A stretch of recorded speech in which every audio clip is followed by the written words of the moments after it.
இந்த வீடியோக்குள்ள போறதுக்கு முன்னாடி நம்ம சேனலை சப்ஸ்கிரைப் பண்ணாதவங்க சப்ஸ்கிரைப் பண்ணிடுங்க, பக்கத்துல இருக்க பெல் பட்டனையும் கிளிக் பண்ணிக்கோங்க.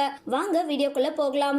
தமிழ் சினிமால ஜெயம் ரவி நடிச்ச 2005ஆம் ஆண்டு வெளியான தாஸ் படத்துல நடிச்சவங்க ரேணுகா மேனன். மலையாள நடிகையான ரேணுகா தமிழ்ல பிப்ரவரி 14 அப்படின்ற படம் மூலமா அறிமுகமாகி இருந்தாங்க. அதுக்கப்புறம் தாஸ் படம் வெளியாகி இருந்தது.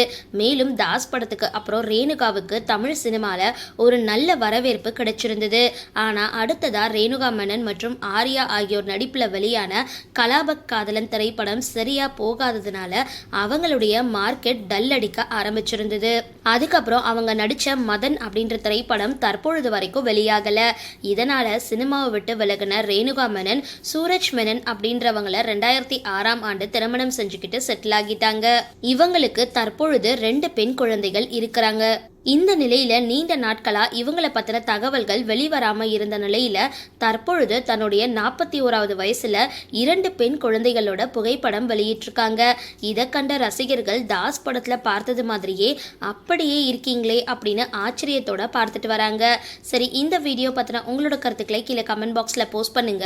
வீடியோ பிடிச்சிருந்தா லைக் பண்ணுங்க, ஷேர் பண்ணுங்க, மறக்காம டிபி காபி சேனலை சப்ஸ்கிரைப் பண்ணுங்க.